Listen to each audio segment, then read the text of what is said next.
예수님처럼 기도하라, 이런 제목으로 함께 말씀을 나누기를 원합니다. 우리는 지금 예담 시리즈 두 번째를 함께 나누고 있습니다.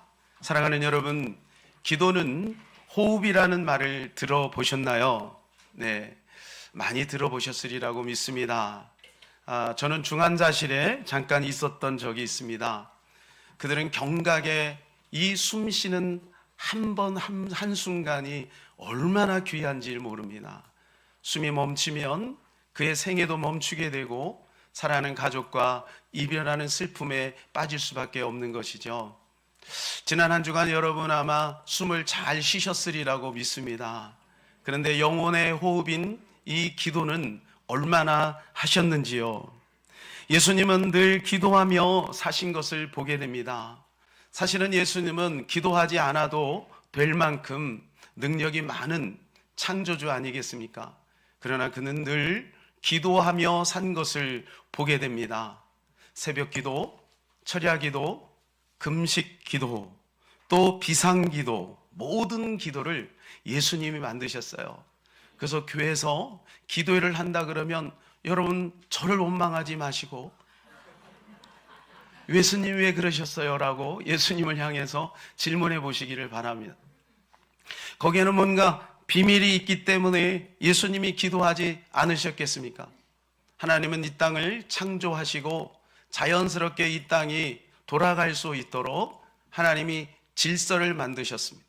그리고 또 원리를 만드신 거예요. 과학도 원리, 의학도 원리, 운동에도 원리가 있는 겁니다. 다이어트 하실 때 여러분 원리를 따라 해야지 무작정 굶으면 큰일 납니다. 모든 것은 원리가 있는 거죠. 우리가 이 땅에 하나님의 자녀로 살아갈 수 있는데도 원리가 있는 거예요. 예수님께서는 그것을 우리에게 몸소 기도를 통해서 표현해 주시고 알려주셨다고 저는 믿습니다. 그러므로 우리는 올해 무엇보다도 기도하며 살아가는 한 해가 되기를 주님의 이름으로 축복합니다. 예수님은 누구보다도 우리에게 예수님처럼 살아가기를 원하실 거라고 저는 믿습니다.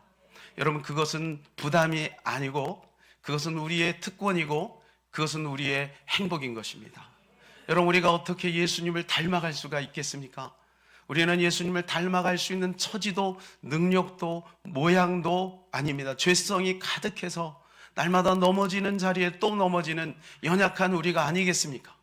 그런데 우리 예수님께서 우리에게 나를 닮으라고 말씀해 주고 있어요. 그래서 에베소서는 그리스도의 장성한 분량이 충만한 데까지 이르라고 말해주고 있는 것입니다. 그러므로 그 말씀은 우리가 그렇게 할 수 있다는 것을 말해준다고 저는 믿습니다. 사랑하는 여러분, 올 한 해 무엇보다도 우리는 예수님을 닮아가야 될 줄로 믿습니다. 닮으려고 하면 닮게 됩니다. 닮으려고 하면 닮아요. 여러분, 발가락이 닮았네, 그런 얘기 있죠, 그죠? 예, 자식은 부모를 닮습니다. 예, 직장인들은 그 상사를 닮게 돼 있는 거지요. 학생은 선생님을 닮게 되어 있는 겁니다. 여러분, 우리가 날마다 신앙생활을 하면서 교회에 나오면서 우리는 모델이 필요한데 그 모델은 바로 우리 주 예수 그리스도인 줄로 믿습니다. 두 아들이 있었습니다. 첫째 아들에게 아버지가 부탁을 합니다. 얘야, 가서 이것을 좀 해다오, 이렇게 부탁을 했는데 그 아들이 예 하고 가지를 않습니다. 둘째 아들에게 이야기합니다. 그리고 싫어요, 이렇게 얘기하고 갑니다. 그 비유 끝에 예수님께서 이렇게 질문합니다. 제자들에게. 이 둘 중에 누가 아버지의 뜻대로 한 것이냐라고 질문합니다. 여러분, 한번 답변해 보시기 바랍니다. 누가 아버지의 뜻대로 한 것입니까? 당연하죠. 둘째죠. 그러니까 주님이 보시는 것은 무엇이냐 하면 주님이 보시는 것은 바로 행하는 것을 보는 겁니다. 우리가 믿음이 있다고 하면서 그렇게 살지 않는 것은 믿음이 있는 것이라 말할 수가 없는 겁니다. 우리가 예수님을 닮겠다고 했다면 우리는 무엇보다도 예수님을 닮는 모습을 갖춰 나가야 될 것입니다. 그래서 오늘 우리는 기도하는 예수님을 한번 살펴보면서 우리도 우리의 인생 가운데 기도하는 인생이 되기를 바라는 그러한 소원이 우리 가운데 있기를 바랍니다. 먼저 예수님은 습관을 따라 기도한 것을 보게 됩니다. 39절을 우리 다 같이 한번 읽어볼까요? 예수께서 나가사 습관을 따라 감람산에 가심에 제자들도 따라갔더니, 예수님은 늘 기도하셨는데 이 기도가 습관을 따라서 기도한 것을 보게 돼요. 장소를 정하고 시간을 정하고 그리고 습관을 따라 그곳에 올라가서 예수님은 늘 기도하신 것입니다. 여러분, 나쁜 습관은 나쁜 열매를 맺게 됩니다. 좋은 습관은 좋은 열매를 맺게 되는 겁니다. 요즘에 유행어가 있는데 루틴이라는 유행어가 있습니다. 들어보셨습니까? 루틴과 습관은 비슷한 것 같은데 좀 차이가 있어요.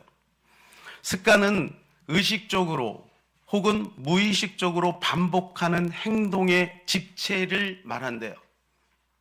의식적으로 또는 무의식적으로 자연스럽게 이루어지는 행동의 양식이죠. 그런데 루틴은 의식적으로 반복해서 세운 계획 또는 일련의 행동이라고 합니다. 그러니까 루틴이 발전이 되면 습관이 되는 것이죠. 그러니까 습관은 루틴보다 아주 강력한 힘이 있는 것입니다. 사랑하는 여러분, 우리가 올 한 해 습관적으로 기도하는 좋은 습관을 갖는다면 하나님은 여러분에게 이 예수님을 닮는 일을 좀 더 수월하게 또 손쉽게 아름답게 만들어가게 될 줄로 믿습니다. 좋은 교회는 좋은 습관을 시스템으로 제공합니다.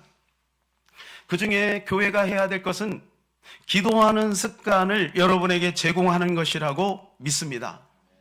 여러분, 새벽, 수요, 금요, 철야 기도회만 나와도 여러분은 좋은 습관을 따라 기도하는 좋은 기도자가 되리라고 믿습니다.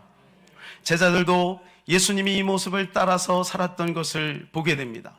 그래서 하루에 3번씩 기도했습니다. 오전 9시, 정오, 그리고 오후 3시에 3번씩 기도했어요. 그래서 사도행전 3장에 보게 되면 이 예수님의 제자들이 습관을 따라 성전으로 올라가다가 안진뱅이를 만납니다. 그리고 그 안진뱅이를 보고 그 안진뱅이를 고치는 놀라운 역사가 나타나는 것을 보게 됩니다. 기도하는 습관이 있었기 때문에 그 안진뱅이가 치료된 것이죠. 저는 이런 글을 읽어보았습니다. 한 목사님의 이야기입니다. 10년 늘 같은 시간에 성전에 엎드려서 기도하는 습관이 있는 목사님이에요. 그래서 그날도 하나님 앞에 엎드려서 간절히 기도하고 있는데 한 성도가 자기 옆집에 있는 뇌졸중을 앓고 있는 여인을 들쳐업고 목사님이 기도하는 현장으로 온 거예요. 그리고 목사님께 부탁을 하는 거예요. 목사님, 이 환자를 좀 고쳐주세요. 아마 성령이 감동한 것 같아요. 그래서 목사님은 기도하다가 말고 그 환자를 향해서 자기도 모르게 내가 나사렛 예수 그리스도 이름으로 명하노니 일어나 걸어라. 어떻게 됐겠습니까, 여러분? 잘 모르겠습니까? 예, 일어나 걸은 거예요. 그리고 화장실에 가더니 그 길로 바로 성전을 내려갔다고 합니다. 사랑하는 여러분, 우리가 하나님 앞에 습관을 따라 기도하면 바로 이러한 역사가 나타나게 될 줄로 믿습니다. 제가 알고 있는 한 선교사님은 평생 선교 현장에서 헌신을 하다가 죽을 병에 걸렸어요. 그럼 얼마나 마음이 낙심이 됐겠습니까? 다른 것도 아니고 선교하다가 이렇게 죽을 병에 걸렸으니 얼마나 마음이 무너졌겠어요. 그럴 때 이 선교사님은 늘 기도하는 대로 시골에 내려가서 하나님 앞에 기도하는 시간을 갖습니다. 그리고 어느 날 하나님의 말씀을 읽다가 마태복음 8장 17절에 있는 말씀을 읽었습니다. 거기에는 이렇게 적혀 있었어요. 우리 연약한 것을 친히 담당하시고 병을 짊어지셨도다. 이 말씀을 읽는데 갑자기 마음에 불처럼 확 일어나는 거예요.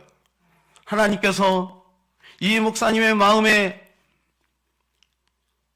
이 말씀이 부닥치게 된 거죠.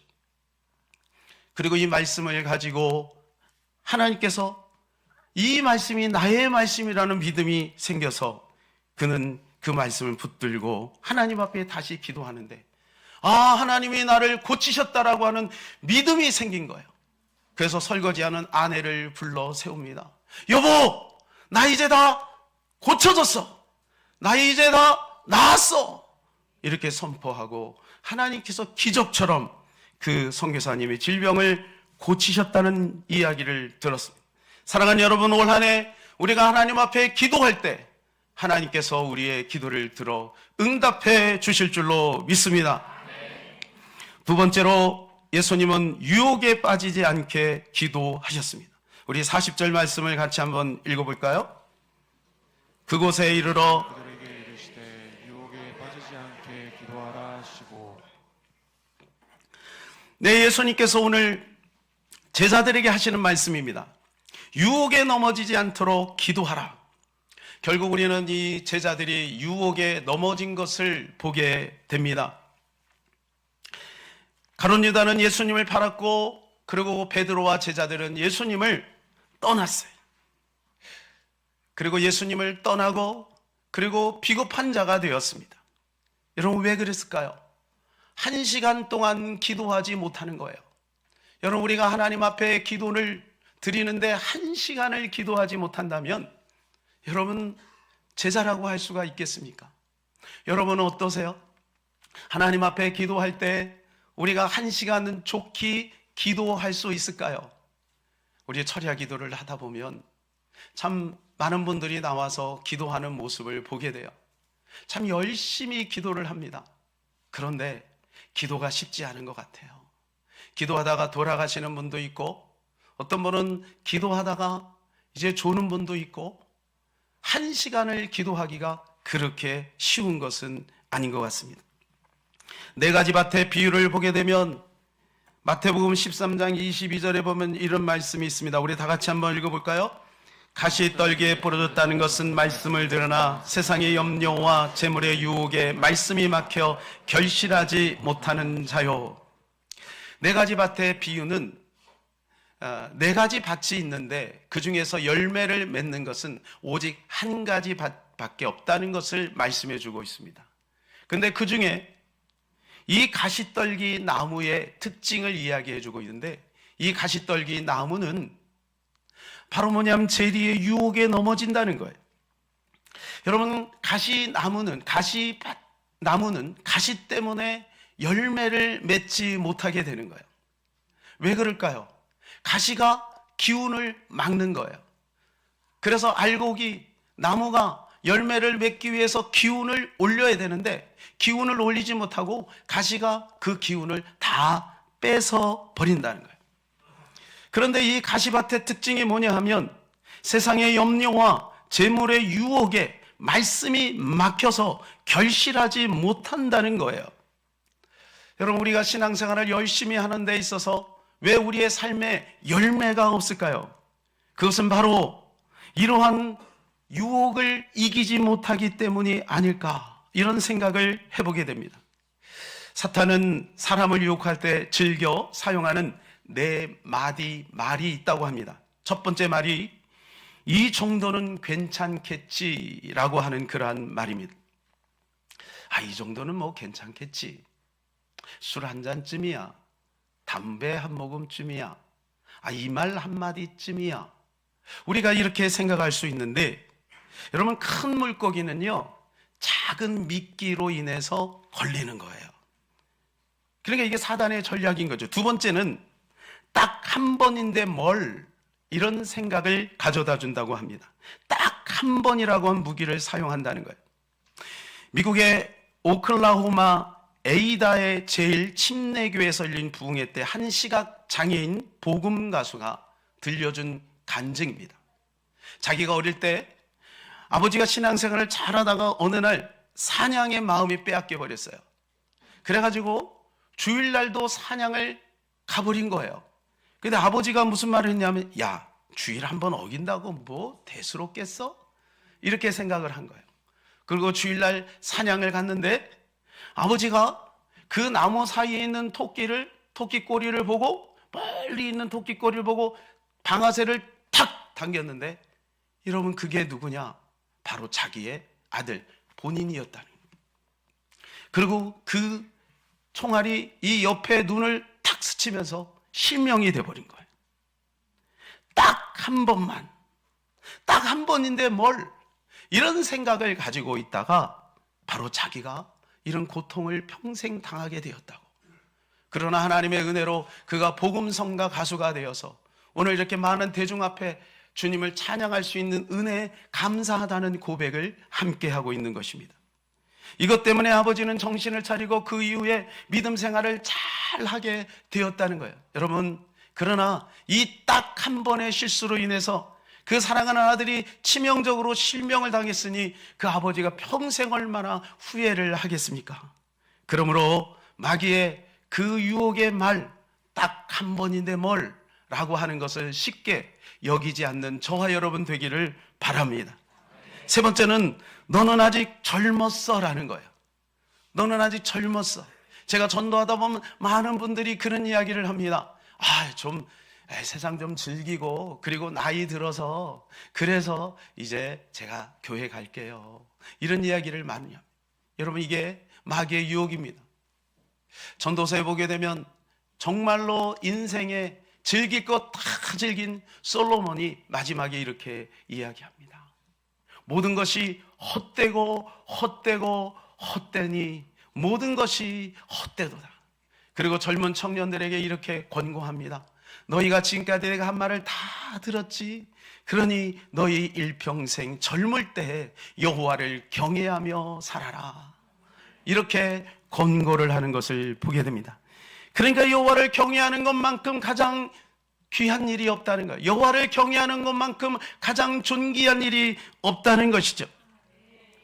나는 아직 젊었어라는 그러한 말, 여기 우리 젊은이들이 많은데 속지 말기를 주님의 이름으로 간절히 부탁을 드립니다.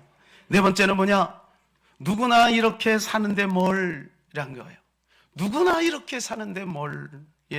좁은 문이라고 하는 책에 보면 군중에 흡슬려 살아가는 수많은 사람들의 이야기가 나옵니다. 여러분, 지금 이 시대가 그런 모습을 가지고 있는 것은 아닌가 싶어요. 홍수에 막 떠나가, 불신앙의 홍수, 세상의 홍수, 그런 홍수에 쫙 끌려 내려가는 거예요.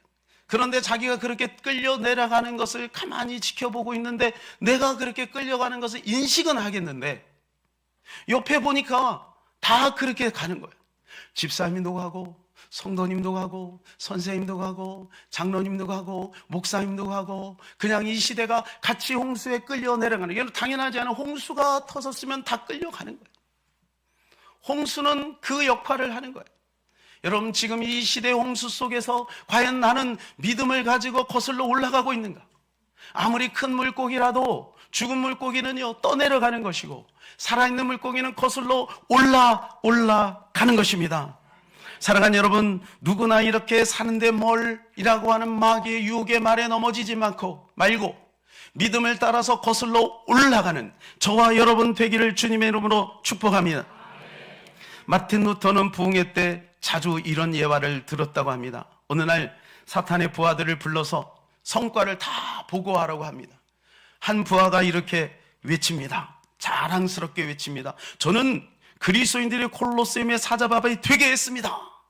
칭찬을 받을 줄 알았는데 사탄이 그의 꿀밤을 한 대 팍 때리면서 하는 말이, 그게 어쨌단 말이냐? 죽은 사람들이 다 천국에 가 있지 않냐 이놈아. 두 번째가 말합니다.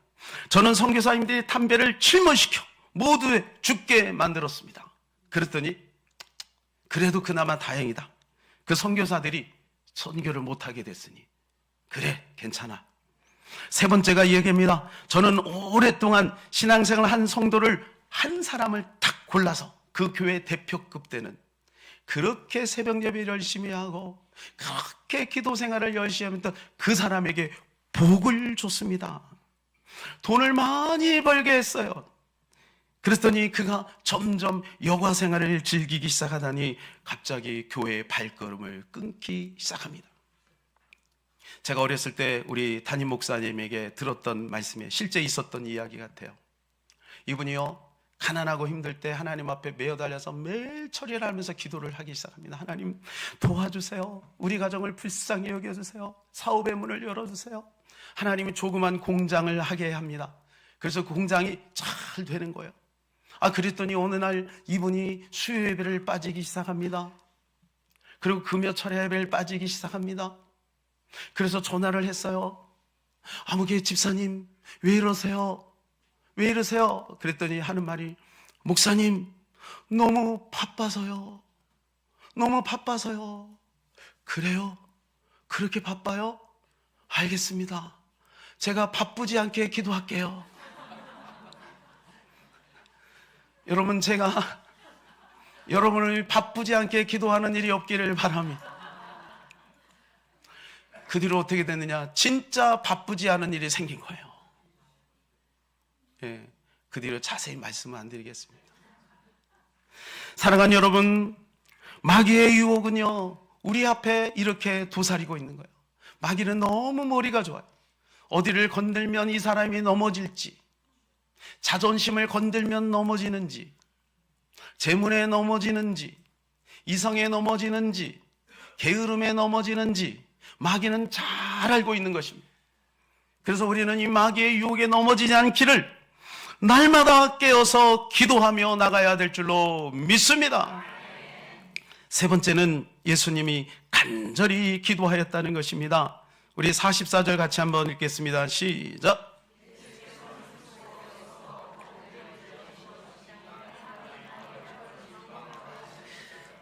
예, 이거 유명한 예수님의 그 모습이죠. 예수님께서 겟세마네 동산에서 지금 기도하시는 모습인데, 예수님이 얼마나 간절히 기도했으면 이 땀방울이 떨어져서 핏방울 되기까지 기도합니까? 의사들은요, 어떤 사람이 충격을 받으면요, 모세관을 통해서 이 땀과 함께 피가 흐르기도 한대요. 땀과 너무 충격을 받으면 그런 일이 벌어진대요. 지금 예수님께서는요, 십자가를 앞두고 하나님 앞에 인류의 모든 죄를 뒤집어쓰고 이제 십자가를 져야만 되는, 처음에 예수님의 절규가 무엇입니까? 주여 할 수만 있으면 이 산을 옮겨 주옵소서라고 하나님 앞에 기도하고 있지 않습니까? 그만큼 예수님도 인성을 가졌기 때문에 두려움이 있는 거죠. 그래서 하나님 앞에 그런 기도를 하나님 앞에 드리는 거예요. 그러나 나중에는 나의 원대로 마옵시고 아버지의 원대로 되기를 원하나이다 라고 주님 앞에 순종하며 나아갑니다. 그때 그 예수님은 몸부림을 치며 기도하는 거예요. 얼마나 간절히 기도했으면 땀이 땅에로 떨어지는 핏방울같이 되었다고 했어요. 사랑하는 여러분, 우리가 하나님 앞에 기도할 때 이런 모습으로 기도해야 될 줄로 믿습니다. 한번 기도해보고 안 되면 카드 쓰고, 한번 기도해보고 안 되면 그 사람 찾아가고, 그런 보완, 대책, 그런 것을 세우고 기도하는 것이 아니라 주님 아니면 안 됩니다. 소경 바디메오가 예수님께 나와서 다윗의 자손 예수여 나를 불쌍히 여기소서, 당신만이 나의 구원입니다. 원한 맺힌 가부가 그렇게 애절하게 재판장을 찾아가서 문을 두드리고 또 두드리고 또 두드리고, 구하라 찾으라 두드리라, 그래하면 내게 응답하실 것이요 열릴 것이라는 주님의 약속을 붙들고, 벗됨을 인하여는 내게 주지 아니할지라도 너의 강청함을 인하여 주리라. 여러분, 관계 속에서 이루어지지 않지만 그러나 태도 속에서 마음이 감동된다는 거예요. 하나님은 그 태도를 보고 싶다는 거죠. 우리가 하나님을 향하여 기도할 때 어떤 마음으로 기도하느냐, 그렇게 간절한 마음으로 기도할 때 하나님께서 응답하신다라고 약속을 해주고 있는 거예요. 그래서 예수님께서 표본으로 그것을 우리에게 보여주고 있는 거예요. 그렇게 간절히 기도하라는 거예요. 창조주 되신 그분이 그렇게 간절히 기도할 필요가 있겠습니까? 여러분 같으면 여러분 집에 100억이 있는데 굳이 은행장을 찾아갈 일이 있나요? 누구를 찾아가서 아쉬운 소리를 할 필요가 있나요? 그냥 쓰면 되는 거죠. 창조주는 모든 것이 내 것 아니겠어요? 창조주는 모든 것을 행할 능력이 있지 않겠어요? 창조주는 명령하면 다 되는 것 아니겠어요? 그런데 그분이 인성이 있기 때문에 하나님 앞에 기도하는 거예요. 사랑하는 여러분, 올 한 해 여러분의 문제를 가지고 좌절하고 낙심하지 말고 뒤로나 물러나 침륜에 빠지지 말고 하나님 앞에 나와서 이 예수님처럼 애절하게 간절하게 기도하시기를 축복합니다. 이렇게 기도하면 반드시 하나님은 역사하시는 것입니다. 야곱의 기도를 보세요. 이제 내일 밤이면 그가 쌓아놨던 재산도 그냥 갑자기 다 사라지고, 그리고 원수처럼 여기는 그 에서 형이 400명을 거닐고 지금 예수님을 찾아오는 거예요. 아니, 그 야곱을 찾아오는 거예요. 그러고 야곱을 죽이려고, 야곱의 가족들을 죽이려고. 그 가운데 야곱이 피할 수 있는 길은 아무도 없어요. 왜? 하나님이 고향으로 돌아가라고 했으니까 그 명령을 따라 돌아가는 거예요. 돌아가려고 하는데 앞에 큰 산이 놓여 있는 거예요. 이걸 어떻게 뚫고 갈 거예요? 인간의 힘으로는 불가능합니다. 그러니까 야곱이 선택한 것은 야복강에서 밤이 새도록 천사와 씨름하는, 이거는 기도하는 모습이에요. 씨름 해보셨습니까? 저도 어렸을 때 씨름을 해봤는데 이게 죽기 아니면 까물치기.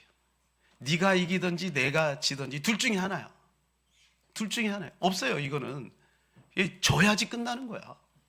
야곱은 합니다. 내가 이 천사를 놓치면 이제 나는 끝이다. 여러분, 우리가 기도할 때 그런 마음으로 하나님 앞에 기도해야 되는 거예요. 그랬더니 엘리야가 그 밤에 천사와 씨름해서 이겨요. 그랬더니 하나님이 새로운 이름을 그에게 베풀어주고, 그 이름은 이스라엘, 네가 나와 겨루어 이기었도다. 그리고 분이엘의 아침이 쫙 밝은 거예요. 그는 직감적으로 응답이 됐구나. 그리고 딱 가는데 에서를 보니까 그가 먼저 마음에 감동이 되는 거예요. 두려움 속에서 에서를 보는데 에서의 얼굴이 하나님처럼 보이는 거예요. 원수가 하나님처럼 보이는 거예요. 형님, 내가 형님의 얼굴을 보니 하나님의 얼굴을 배우는 것 같습니다. 그러니까 에서의 그 한마디, 이 야곱의 그 한마디에 에서가 녹아지는 거예요. 그리고 에서와 야곱은 서로 부둥켜 안고 울더라.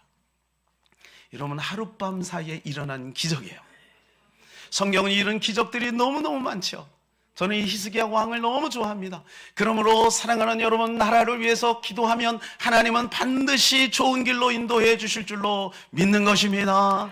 풍전 등 앞에, 그죠? 바람 앞에 등불, 이 히스기야는 하나님 앞에 애절하게 면벽하여 기도하는 거예요. 그때 하나님께서 그 기도를 들으시고 천사 하나를 보내서 하룻밤에 그 18만 5천이 송장이 되게 하시는 역사.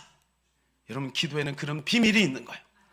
그래서 올 한 해 여러분 철야에 나오시고 새벽에 나오시고 또 집에서 작정하며 기도하며, 부부가 침대에서 그 침대 머리맡에서 두 손 모으고 자녀를 위해서 눈물로 기도해 보세요. 하나님 반드시 우리의 기도를 들으시고 기적을 베풀어 주실 줄로 믿습니다. 엘리야를 보세요. 엘리야, 야고보서 5장 17절 시작. 엘리야는 우리와 성정이 같은 사람이다. 그가 비가 오지 않기를 간절히 기도한즉 3년 6개월 동안 땅에 비가 오지 아니하고. 여러분, 엘리야가 하나님 앞에 기도했더니 하늘 문이 닫혔어요. 하느님 문이 닫힌 것도 참 놀라운데 또 하늘 문을 열라고 하니까 그는 하나님 앞에 기도합니다. 기도하는데 어떻게 기도하느냐? 그 무릎 사이에 머리를 파묻고 기도하는 거예요. 그는 이미 경험이 있잖아요. 기도했더니 하늘문이 닫히고 3년 6개월 동안 하나님의 역사를 지금 보고 있잖아요. 그런데 다시 비 오기를 기도하는데 그는 그렇게 간절히 기도해요. 그러면서 게하시를 보냅니다. 야, 게하시야, 저쪽 언덕에 올라가서 구름이 뜨는지 봐라. 7번을 보냅니다. 마지막 7번째, 손바닥만한 구름이 떴나이다. 됐다. 아합에 가서 빨리 말을 타고 궁으로 들어가라고 해라. 지금 이제 소낙비가 내릴 거다. 여러분, 우리가 하나님 앞에 기도하면 그 청청한 맑은 날씨에 구름이 하나 뜨기 시작하는 거예요.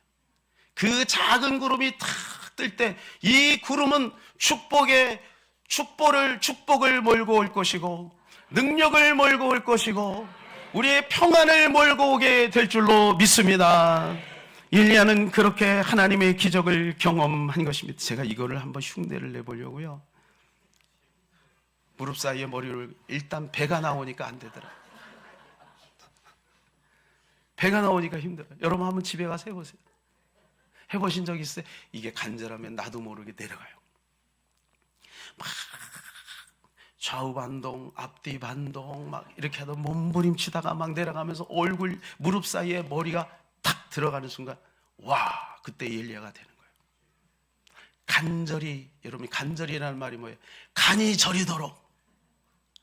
올 한 해 하나님 사랑하는 여러분, 저와 여러분이 이렇게 엘리야처럼 간절히 기도하여 하나님의 응답을 누리는 저와 여러분 되기를 주님의 이름으로 축복합니다. 예수님은 오늘 우리에게 습관을 따라 기도하며 유혹에 넘어지지 말고 기도하라고 말씀하셨고 간절히 기도하였다고 합니다. 사랑하는 여러분, 올 한 해 우리가 예수님처럼 기도하여 예수님 닮아가는 저와 여러분 되었으면 참 좋겠습니다.